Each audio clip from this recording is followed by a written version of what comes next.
Welcome to the OneMind Podcast from AboutMeditation.com. My name's Morgan Dix, and I'm your host.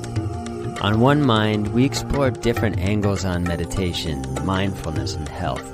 We interview experts and everyday practitioners to bring you the stories, the science, and the exploration that will help you understand why this ancient practice is more relevant and important today than ever before. Hi, everyone. Welcome back to the OneMind Meditation Podcast. Today, I'm excited to share with you my interview with a former mentor of mine, meditation teacher Jeff Carreira. Now, before we jump into the interview, I want to ask you, if you benefit from listening to this podcast, can you let me know? Leave me a rating and a review over on iTunes. It's a great way to pay it forward and help other meditators discover this podcast. So back to today's interview. For a number of years, I worked as Jeff's assistant director of education at an educational charity that we worked at. It was the yoga and meditation ashram that I've spoken about before, and we created courses together in meditation and spirituality. Jeff has always been a major source of inspiration to me and really to hundreds and thousands of people. He's a wonderful teacher, and he has an irrepressible spirit of inquiry that never stops. And today, Jeff and we explore his unique approach to teaching meditation, an approach which he calls the practice of no problem. And we delve into how that practice, which is amazing, helps you deal with challenging emotions both in life and in the meditative process. So I think you're going to get a lot out of this interview today. It's packed with wisdom and inspiration, and you're going to learn all about what Jeff calls the two miraculous gifts of meditation. So let's jump in to this interview with Jeff Carreira. Jeff, welcome to the show. I'm so glad you joined us today. Welcome. Well, thank you very much, Morgan. I'm happy to be here. Wonderful. So today, I'd love to talk a little bit about your unique approach to teaching meditation. You teach something called the practice of no problem. Can you tell us a little bit about what this practice actually is? And before you do that, create a picture for us and tell us the story of how you came to develop this approach to meditation. Sure. I've been meditating for many years and have done different styles of meditation at different times. But the main one I did was with a spiritual teacher who taught meditation as letting everything be as it is. And it's a very simple practice, very much like Zazen, which means just sitting. And it really is just sitting. You sit and you let everything be exactly the way it is. As simple as this sounds, of course, it's very subtle and immediately becomes very difficult. So over years of practice, what eventually emerged for me was the power of changing those instructions slightly to have no problem. I had found that particular perspective on the practice was the one that had the biggest impact on me. And I've had different opportunities at different times to experience profound insight based on the practice. But for me, the meditation didn't come particularly naturally. The first time I meditated, I was simply trying to complete 5 minutes. And I think I made it through about 2.5 minutes before I decided that I wasn't going to be able to meditate, and I quit. That was my first meditation attempt, and at the time I thought it was going to be my last, but in the end I picked up the practice again a few years later. But I just found it impossible to sit because my mind was driving me crazy. All the thoughts that start to arise. Yeah. I think a lot of people are going to be able to relate to that. Mm-hmm. And that's, that was kind of the beginning, I guess, of my recognition that there was something about the way I was relating to my mind that was driving me crazy, that kept convincing me that there was something wrong. And then making me feel compelled to do something to fix the problem. Right. So in terms of your question about the practice of no problem and the way that I teach meditation, fundamentally, what I see is that most of us live inside of an almost constant assumption that there's something wrong.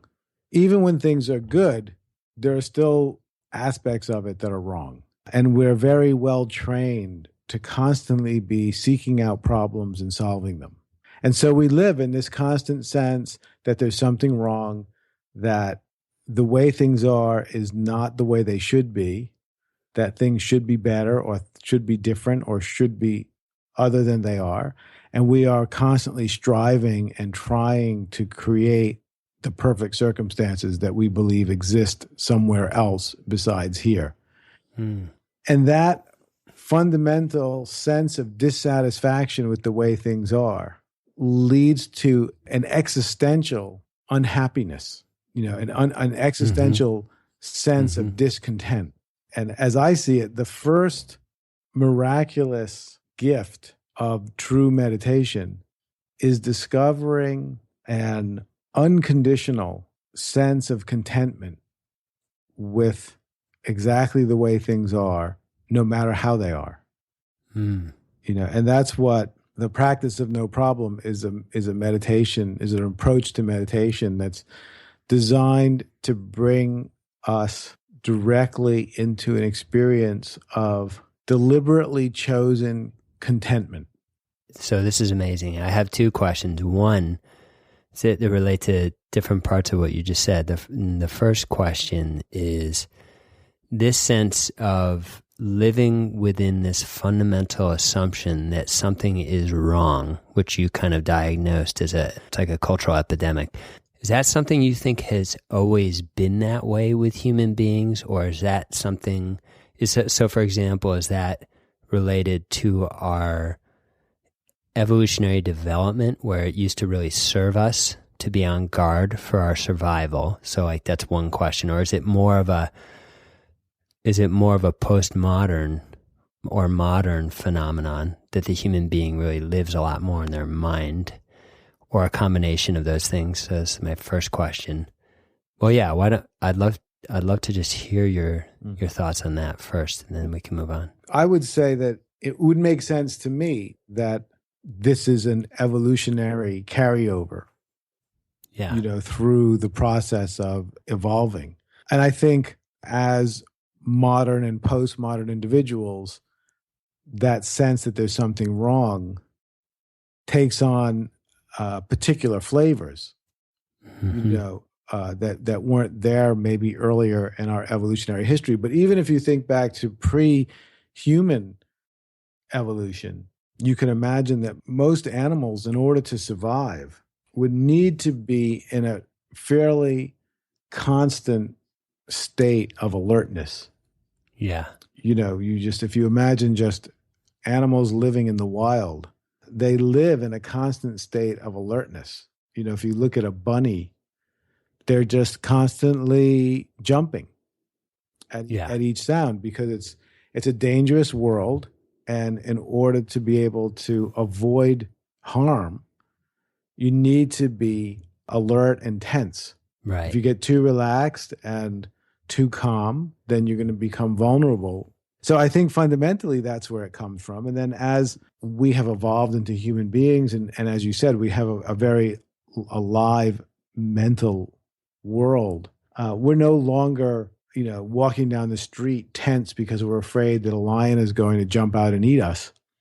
We have much more sophisticated things that we're afraid of, money and job and relationships. And they tend to be more cognitive concerns, right, in the sense that they're not sort of immediately life-threatening. They involve a complex understanding of the world, even to come into being. But the fundamental energy, which is the kind of self-defensive posture, is probably a holdover from a long, long time ago. That's helpful. All right. And then the second part of my question was, when you started to describe the first miraculous gift of meditation is this recognition that really everything is okay. When you said that, I related to that from my own experience. From my very first spiritual experience ever was something resonated very deeply with what you said. And it was just this discovery that I understood that life was good beyond anything I could think or know. I knew it was beyond what I could even understand, that it was good beyond measure, that life itself was just miraculously, uncontainably good. And I wanted to ask you, like, when you describe that, where does that conviction in you come from? That understanding? Were there a series of experiences? Was there one experience in particular? What led you to that basic conviction in that first miraculous gift of meditation? Right. I've had numerous spiritual experiences, many of which came directly out of the practice of meditation. But the way that I relate to those experiences is that more than anything else, each experience would confirm for me that reality was profoundly larger and different from what I had ever imagined. One of the early meditation experiences I had that was particularly profound involved doing this practice of letting everything be as it is, and very sincerely trying to let go of each thought and feeling as it arose. And then as you do that, of course, you become aware of more and more subtle thoughts and more subtle feelings. And it almost feels like there's an acceleration. And I started to feel a panic, almost physical. In fact, it was a physical panic because I was feeling so overwhelmed by the process of letting go, until at some point I just relaxed. And my awareness, the place that I was seeing from slipped out of my mind. And the only way I can describe it is to say that it was as if my awareness slipped out through the back of my head. Wow. And I could see my mind and I could see my thoughts and feelings, but it now looked like a beehive of activity that I had always lived inside of, but now I was outside of it. Right. And out there, the normal sense of tension and activity and buzzing confusion was gone. It was like finding yourself floating in an infinite sea and feeling completely at peace, and then noticing that this mind was buzzing away. That experience lasted for a few days, and then it faded, and eventually I was back in the middle of my mind. But from that point on, I always knew that there was something more. Right. That the experience I was having of being a person inside of a mind and an experience of being human was not the limit of what was possible. And so it created a sense of wonder, and it put me directly in contact with the miraculous enormity of existence, which I suppose is akin to when you say life is good. Yeah. I shy away from words like good because they're inherently relative. So if something is good, it implies that it could be bad. Even though I would agree that life is good, the way that I mean it, and I think the way that you mean it, is not it's good as opposed to bad. It means it's inherently positive. Yeah, I think positive and infinite may be better words. Right. And so I've had, many different experiences where I lost the capacity to be unconscious. So I was consciously aware and awake, even through periods of sleep for a number of days, where I would just feel my body fall asleep. but I would stay awake and I would watch myself go through the different cycles of sleep, complete blackness, and then the arising of dreams, and then the dreams go away, and then there's blackness, and then dreams come and go. And the whole time I'm inside there, and I am just aware that my body is sleeping and my mind is going through the different stages of sleep, but I'm awake. And what does that mean? That my mind and body can be sleeping and I can be awake. I mean, it clearly means I am not my mind or my body. Right. And that just your mind yes, and your body. I am not just my mind and my body. That I am more than that. And again, that just leaves you with this sense that we exist inside of a miracle, the boundaries of which we have no idea. Right. And so it just creates an enormous amount of inner emotional space, because one of the ways that I like to think about this is we live in, as you said, an infinite reality, and we have no idea how small a sample of reality we're actually looking at.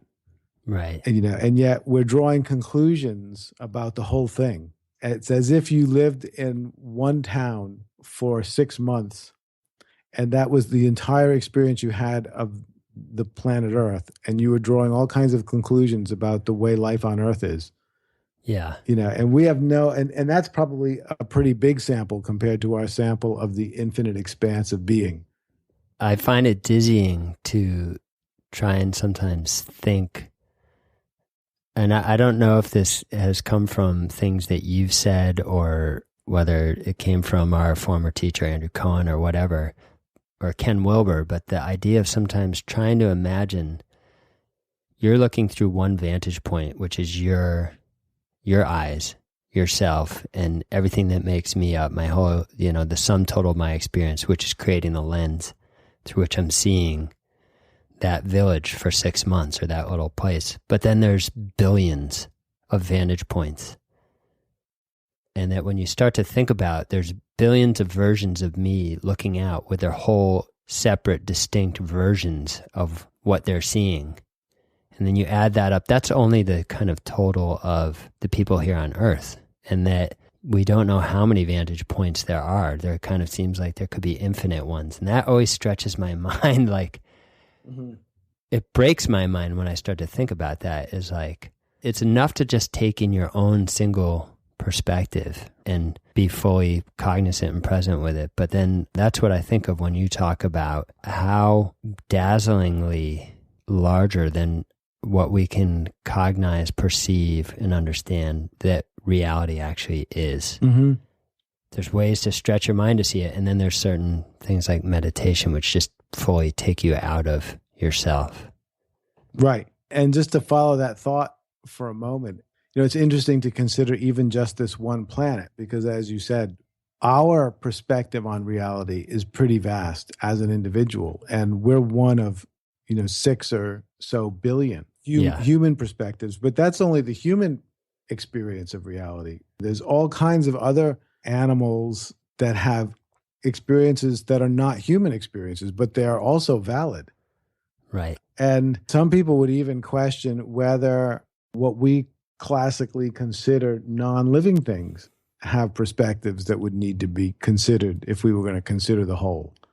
Right. And so even on this one planet, which is one of trillions upon trillions, as you said, it just becomes incredibly dizzying to consider the possibilities. Yeah. You were going on a thread. I can't even remember. But you were eventually going to get to the second miraculous gift of meditation. Right. Let me finish off with the first gift in, in terms of the practice itself of no problem. Yes. I think the fundamental issue, I could say, that this practice is specifically designed to work on is a sense of judgmental separation from reality. So if you think that there's a problem, if you think that there is something wrong with the way things are, and if most of us look at our lives, we'll see that our lives are pretty much governed by ideas that something is wrong. We need a new job, we need a new relationship, we need a new house, we need more money. There's always something that's driving us. Right. Some form of deficiency. And that is always going to be based on some belief about the way life should be that it currently isn't. We can imagine the way life should be, and we can see that the way it is, and the difference is the problem. Right. And what's interesting about that is if we really want to start to think about meditation experience, we have to start to question the assumption that life should be some way other than the way it is. Mm-hmm. Because life is just the way it is. Reality is the way it is. Reality at this moment is exactly the way it is, and it couldn't be any different. Everything that's happened up until this moment has led to exactly the experience that we're having right now. And since there's no way to change the past, there's no way to change the present either. Now, that doesn't mean the future can't be different than the present, but the present can't be other than it is. So the idea that we live inside of, which is that somehow the present should be some other way, is basically a false idea that could only ever lead to a sense of dissatisfaction, because there isn't any way to make the present anything other than what it is. Right. That's the beauty of this, the way that we were taught this practice, which is let everything be as it is. It took me a long time to get this, but at some point I really got, if I let everything be as it is, or if that's my goal, there's literally nothing to do, because everything already is the way it is. Mm. And everything always will be the way. There's never a time when things are the way they aren't. Right? They always are the way they are. So there's literally nothing to do. And this first miracle of meditation is, in different forms, one way or another, people who work with this meditation practice eventually run into the reality that there's literally nothing you can do.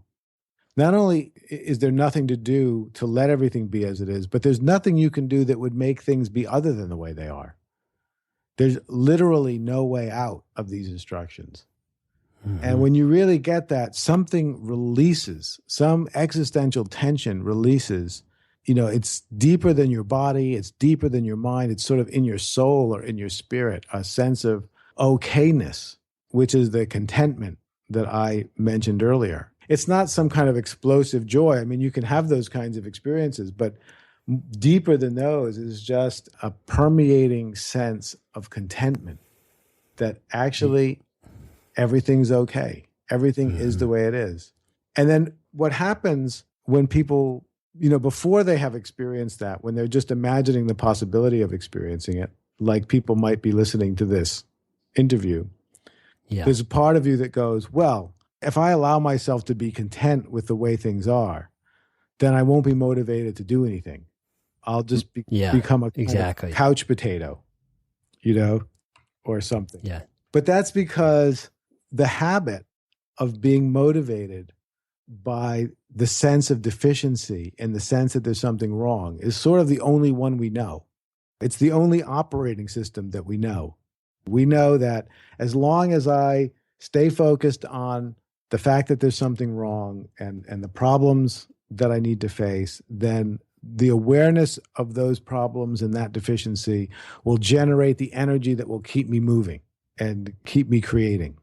Yeah. And we're used to that. And so if someone comes along and says, well, why don't you just practice being totally content with the way things are? You say, well, then I'll be giving up my entire operating system and I'll just kind of won't do anything.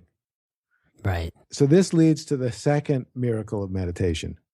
Just want to say that was really good, because I was going to ask you, how is it do you find that people fight against the reality of things being what they are, or try and change just the simple truth that things are what they are, and you can't actually change that? And I think you just gave a really good example of one of the ways that we resist that truth or that reality of just the simplicity of being, the the simplicity of things being as they are.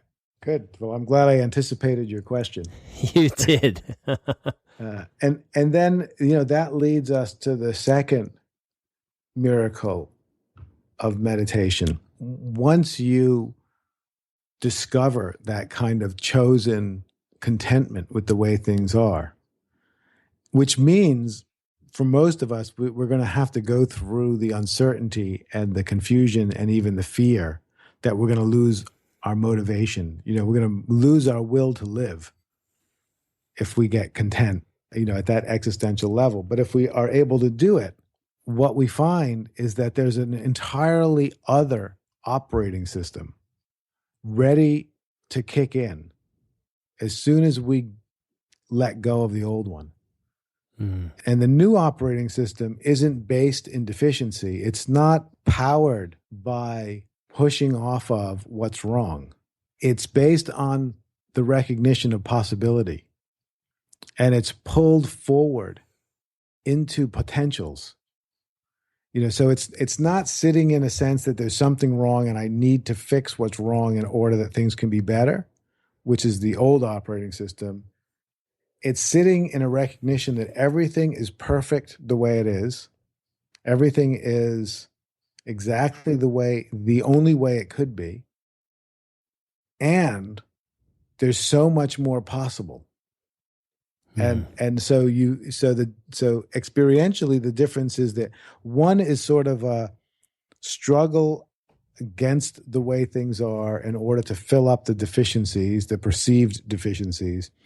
The other is like falling in love with possibility that literally pulls you forward into as yet unrealized potentials. And the recognition that there are potentials that have not yet been realized don't at all make you feel dissatisfied with the way things are. In fact, the way things are is the perfect ground to step forward from into new potentials. And so the whole thing is perfection becoming more perfect, fullness becoming more full. And so you never have to operate from a sense of dissatisfaction. You're actually completely capable of operating from satisfaction to satisfaction indefinitely. That's great. So I want to ask this question, which is, and you hinted at this a little bit earlier. I think what a lot of people struggle with, it's kind of a two-part question. A lot of people struggle with in our day and age, they struggle with their emotional sense of self, their emotions, particularly powerful emotions. And one thing you said about the value of a practice like this right away, meditation helps create more space around powerful emotions. But I wanted to ask, how does the practice of no problem help people deal with challenging emotions? And how would you coach or teach someone who is struggling with, say, a challenging emotional pattern?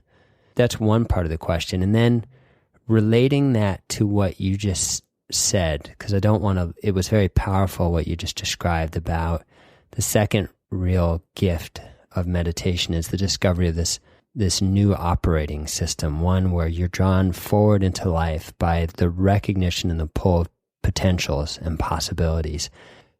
If you could build a bridge between these two things, like the often challenging, prickly nature of just the raw human experience, there's obviously nothing inherently wrong with that. It's just what it is. It is what we're made of, and we've all experienced challenges, abuses, trauma in our life. I don't know any adults who don't have trauma, and there's differing degrees of the degree to which we've integrated that, processed it, and healed through it. So how do you see your approach to meditation really helping with that? And then how does it relate to this new ground that you're describing? I know you're not saying that, well, meditation is just going to make your life such that you don't experience pain and you don't experience emotional pain. I know that's not what you're saying, but I think that's a concept that people come away with, or a misunderstanding of meditation, that it becomes a panacea and that you are just living in a warm bath or something like that. So can you speak to these things? Sure. it's a big topic. Yeah, it's huge. That you're it's opening huge. up. And again, I want to approach it in a sort of twofold way. One level at which this practice addresses challenging emotions, and then a deeper level at which it addresses challenging emotions. So Great. The first level is sort of everything we've been talking about, and it's along the lines of the famous saying that says, pain is mandatory, suffering is optional. And pain means that, yes, human life includes pain. There's not any way to avoid pain. But if we define suffering as the pain that we experience because we think we shouldn't be experiencing pain, then that's optional. I can have a painful emotion, and there's a certain amount of discomfort associated with that. But if I add to that some strong belief that feeling bad is wrong, I'm then going to have even more discomfort. And it's going to, result in the kind of contributing to my existential sense of dissatisfaction. So the practice of no problem allows us to learn how to experience our emotional pains without making a problem out of them, without adding to them some sense that their very existence is wrong. And as you said, that creates a sense of space. It doesn't make the pain go away, but it really does create a sense of space around the inevitable experience of emotional pain that we all have. And that can be invaluable for a lot of reasons. I mean, first of all, it actually does feel better to have some space around it, even if the pain itself doesn't feel any different. Absolutely. But more importantly, that space, it allows us to make better decisions in relationship to our pain. One of the things that often happens is that pain makes us reactive. So we experience pain, there's no space, we react with actions that may and often are not the best responses that lead to more pain later. And then, the cycle continues. Pain, reaction, bad choices, more pain, reaction, bad choices, more pain. And the pain keeps compounding over time, where if there's space, then there can be pain, a spacious recognition of pain that results in non-reactive, better choices that over time, hopefully, will actually bring us into a more and more positive space. Yeah, that's great. Would you say that's similar to what you just described, this relationship between the difference between pain and suffering? And I recently interviewed Dr. Richard Miller. He works with trauma survivors, wounded warriors, soldiers who have PTSD. And one of the things he teaches them in this meditation process, he teaches them to help them heal through the trauma, is he basically asks them to invite those painful experiences, to welcome them, really invite them to the table and just welcome them into the space. I don't want to even say embrace them, but really just to welcome them, to just let them be there. And when he described it, and he has an incredible success rate helping these soldiers heal, some of them healing trauma they've had since Vietnam. And then some of these guys going through this process and finding the ground of themselves by going through this process and experiencing very profound healing. But one of the first things he teaches them, it sounded very similar to what you were describing. And I wonder what you thought of that. I think it's very similar. I think I should find out more about Dr. Miller's work, because it sounds exactly similar. Yeah. And it leads me into the second level that I wanted to speak about, because, and this I'm sure relates very directly to what Dr. Miller is doing. A lot of our emotional pain and our emotional wounding occurs because of things that happened to us in the past. So in the case of the veterans you spoke about, it's probably things that happened while they were in active duty. Yeah. But for all of us, things occurred which were not right, which were not attuned, in some cases were brutal. And those actions essentially they wounded us. So the way I like to think about that is they distorted our being. It's like you have a nice round lump of clay and then you throw it against the wall and it gets bent out of shape, and you keep doing that over and over again. Right. And the thing is, I believe, and there is certainly some evidence to, that would back this up, but I believe that a lot of the pain that distorts our being and that gets sort of trapped in our being, if we allow it the space to emerge in a circumstance which is safe and supportive and holding, that's part of a natural healing process. Yeah. That the distortions want to come out. The lump of clay wants to return to its normal shape. But as it does, it releases trapped pain.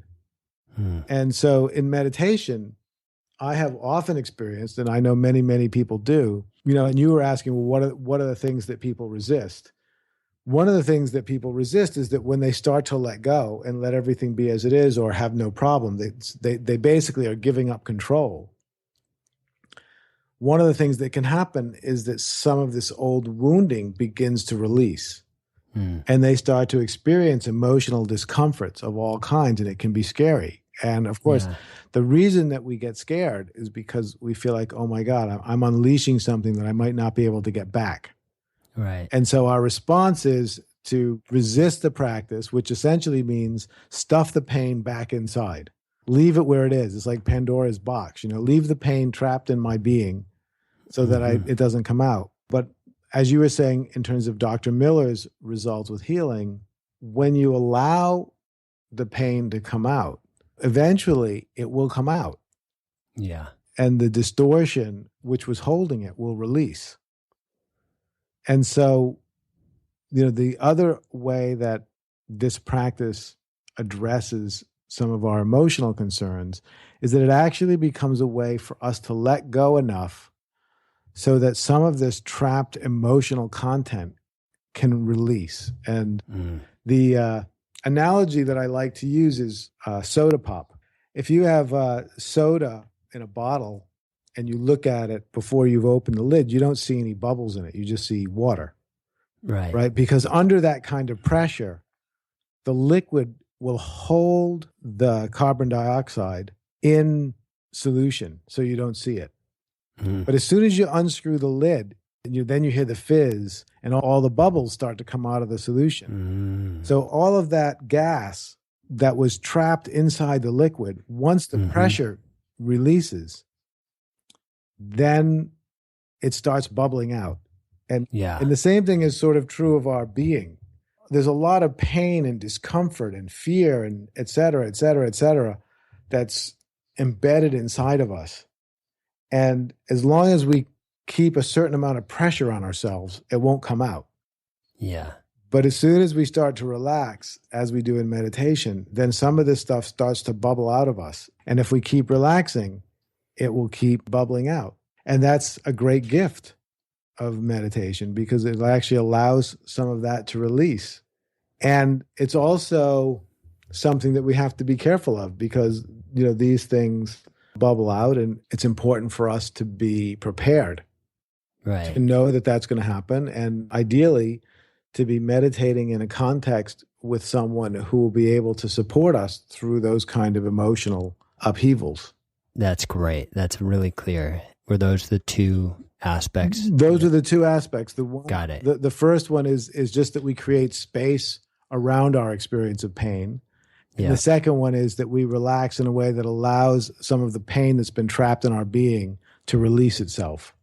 Fantastic. All right. So then how would someone struggling, how would you support them? Would you urge them to obviously create a safe environment for them to experience that? But how would you coach someone? Would you encourage them to continue to let go and just really let that pain be there and go through it? Or what would be your response? Well, of course, this is going to depend on the individual. Of course, yeah. And it's so knowing this is a kind of hypothetical question. Sure. But most of the people that I work with are psychologically healthy enough to release a lot of their pain. Yeah. And so, yes, I would coach them by creating a safe environment.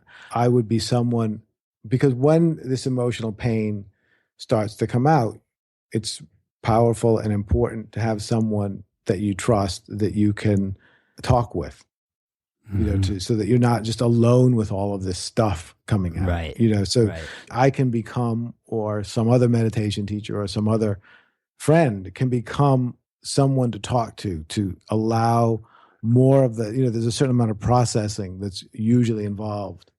Yeah.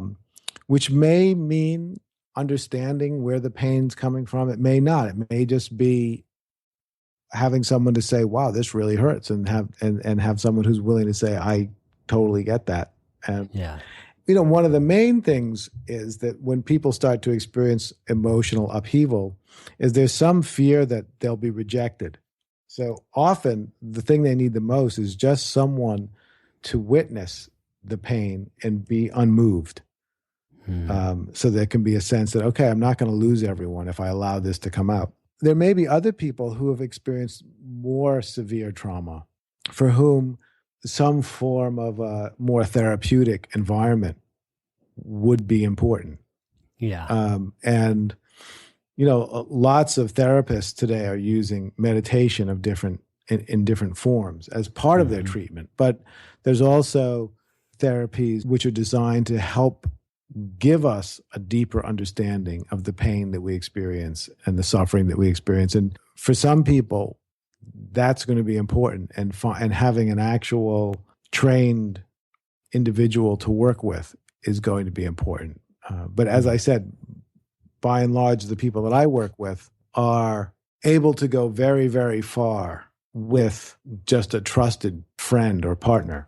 Moving on, I'd like to ask another question. You recently led a 5-day meditation retreat all about the practice of no problem. So a couple of things, like what did you learn about the practice through teaching it in an intensive context like this? Was there anything surprising for you that came out of it? Any new understanding develop for you? And if you were to step back, how would you qualify the result of the retreat, and kind of what kind of experiences were people having? Well, the thing that struck me most about this retreat in terms of what I experienced that maybe I wasn't expecting going into it was I really felt from the start, and then had it confirmed over and over again through the retreat, that it was very important for the environment of the retreat to allow people the space to have whatever experience they were going to have. And, sometimes in different forms of meditation, we can build up ideas about what kind of experience we're supposed to have. But then those ideas just become another way in which we think reality should be one way that we can then compare our experience to make it wrong. Right. And instead, I really was emphasizing day after day for people just to make no problem out of whatever experience they were having. And by doing that, what I started to realize is that everybody's on their own journey. And that if we give up control, if we allow ourselves to find that existential contentment, and if we avoid the temptation to make a problem out of anything, and if we avoid the temptation to manipulate or try to control our experience, then our experience will unfold with exactly what we need for our journey.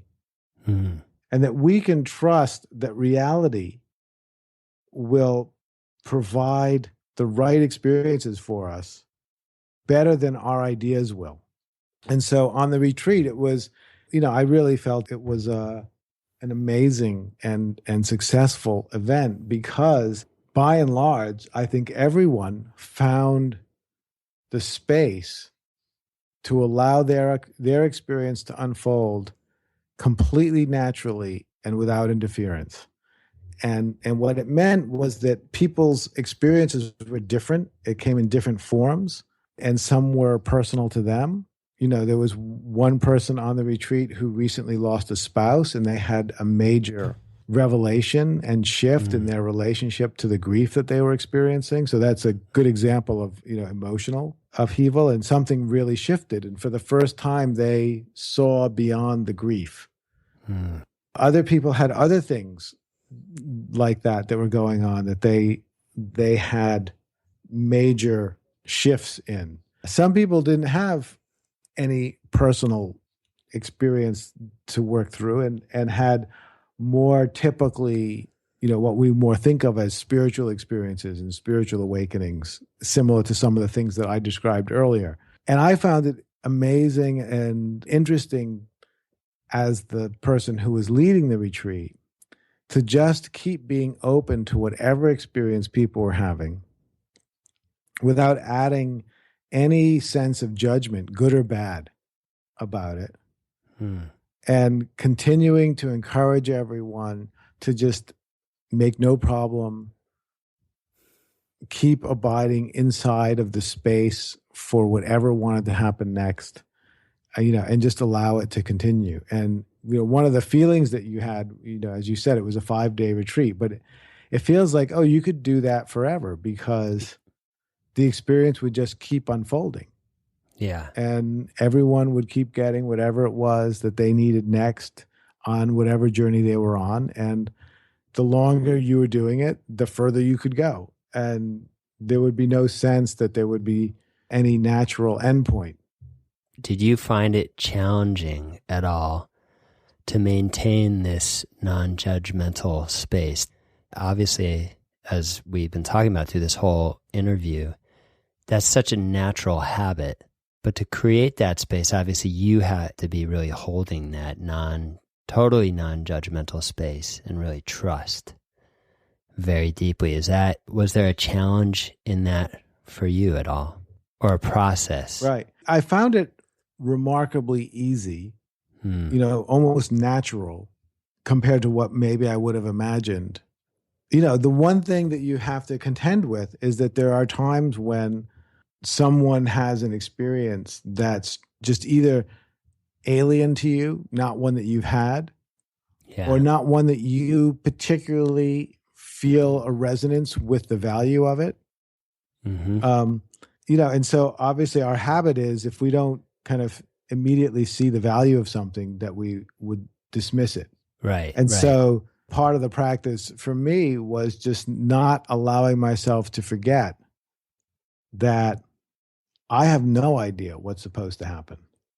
Yeah. And that whatever is happening is the only thing that could be happening anyway. And as I said earlier, my own spiritual experiences have left me with a deep sense that reality is much bigger than what I can imagine. And so as long as I was able to maintain that sense of the vast and miraculous and ultimately unfathomable reality that we exist in, then I had the space for any experience to arise, whether I could personally relate to it or not. Yeah. And to just have it be what's arising, and then to assume that because it's arising, it's supposed to arise, and there's a reason for it. And it doesn't matter whether I know what the reason is or not. All that matters is that I'm able to hold open the space for people to have whatever experience they're supposed to have. So we're getting towards wrapping up the interview, but I wanted to ask just a few last questions. How do you practice this on a daily basis? You personally, how do you find yourself putting this? One, are you on a regular basis, I don't know, daily or just on a regular basis, do you practice this meditation? I'm assuming to some extent, yes. And then two, outside of what we've already talked about, how do you see that in an applicable, embodied context in your life? Well, there's a few things. Yes, I do practice this meditation. And, in addition, I am doing other spiritual practices. I think it's important for someone who is sharing in this way to not only practice the thing that they have attained some degree of mastery in, which it is important to do that, of course, and I do that. But it's also important to be expanding into new domains, to be experimenting with practices that aren't the one that you got matched. Good for us to be beginners, to experience ourselves as being beginners, to be under someone else's tutelage in a domain that you're not so familiar with. So I've been experimenting with more energetic forms of spiritual practice and other forms of meditation, and then also lots of contemplation and some physical practices. So I think that's important because it keeps us growing and young at heart, so to speak, young in our spiritual heart, and ever new and beginning and humble. That's great. And so I feel like that's important. And then the other thing is that this attitude of no problem is, it's something that you particularly practice inside the periods of meditation, but it's also something that starts to permeate your experience of life. And you catch yourself in life thinking that something is wrong. You don't have to just immediately assume it's not, but it creates, as we said earlier, the kind of space to go, well, is that really wrong? Or is it just not the way I want it to be? Right. Because those are two completely different things. You find in life that you discover more and more space for things to be however they are, and for you not to be so reactive to them. And as I said, in that space, you tend to make better choices. And as you make better choices, your life and the circumstances that you find yourself in present you with less and less of those kind of challenges. So over time, that kind of relationship to life allows you to create an amazing life. I mean, fantastic. Go ahead. I was just thinking that as a meditation teacher, one of the main things that I hope to be able to give to people is the opportunity to live their version of a life that's as good as mine is. Because I feel profoundly happy in the life that I'm living, more so all the time. And I'm able to do what I really think is valuable in the world. And I have a sense that I'm actually making a contribution that matters. And I honestly feel that I am doing exactly what I most want to be doing in my heart of hearts. Not that it's always pleasant and always fun. I work hard, but I wouldn't change a thing, because I am in the position to make the kind of contribution to the world that I want to make. And that's what I really want for everybody that I work with, that they're in the same situation where they feel like their potential is being realized and that they are giving their gifts to the world in a way that makes life feel completely worth living. Awesome. So on that note, do you have any final tips or words of wisdom for someone who may be just starting on the path of meditation? The tip that I would give is to be consistent. Spiritual growth, in a sense, is like investing. If you invest little amounts of money consistently over time, it adds up. Yeah. And in the same way, if you are consistent with your spiritual growth, if you do your practice and you're consistent with it, if you learn new things, if you explore new things, you don't have to go, you don't have to spend all your time doing it.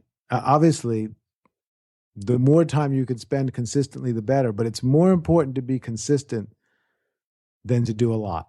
Doing a lot in spurts will not get you the same depth of result that doing much less consistently will.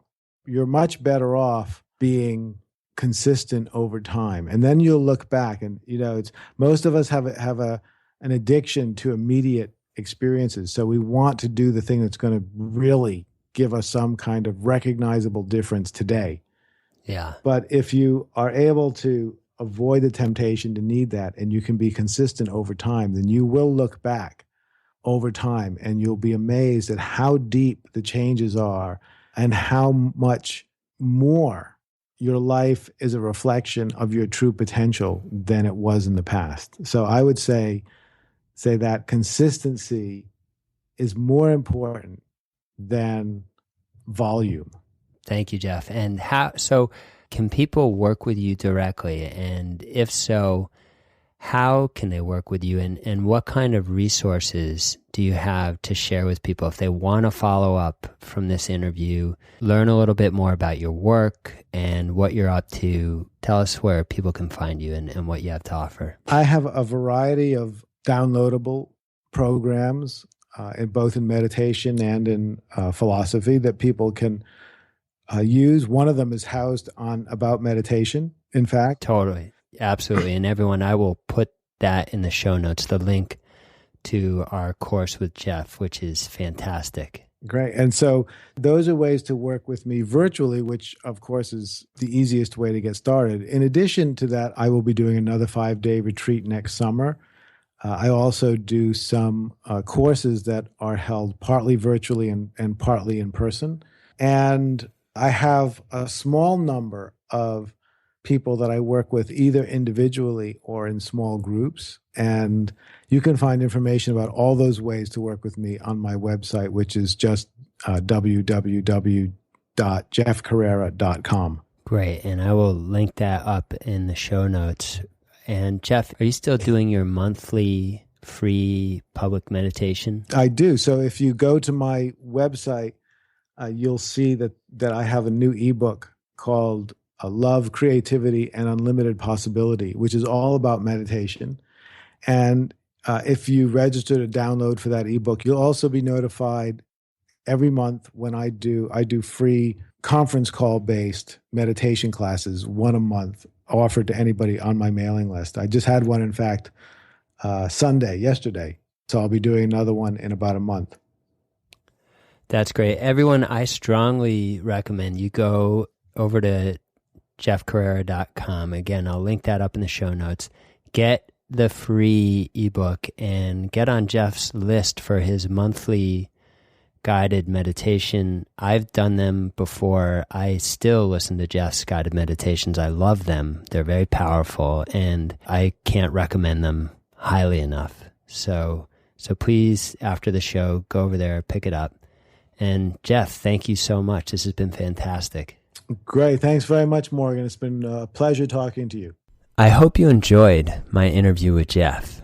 If you want to follow up and download Jeff's free ebook and get on his list to be notified for his free public meditations, which I highly recommend, head on over to the show notes. I've included links there to all of his resources. So you can find the show notes over at www.onemind.com. That's www.onemind.com. Also, this episode is sponsored by our free Meditation for Life guided meditation experience. Head on over to aboutmeditation.com and you can pick up 2 free guided meditations. Head on over to aboutmeditation.com and pick those up today. And finally, let me know what you think of the show. Leave me a rating and a review on iTunes. I completely appreciate it. I'm grateful that you take the time to listen to this show, and your feedback is so helpful. I read all of your reviews. Today, I'd like to finish with a quote from Ralph Waldo Emerson, the famous transcendentalist, who says, "Do not go where the path may lead. Go instead where there is no path and leave a trail."